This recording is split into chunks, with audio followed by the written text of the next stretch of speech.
parts of the flower. So in the flower mainly 4 types of parts are present. Floral leaves, mainly floral leaves. Here first wall is called as calyx, second wall corolla, third wall androecium, fourth wall gynoecium. So calyx is composed of number of green colored floral leaves.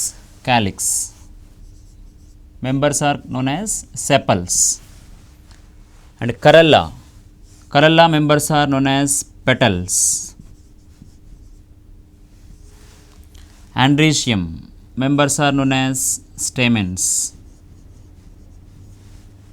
Gynoecium members are known as carpels.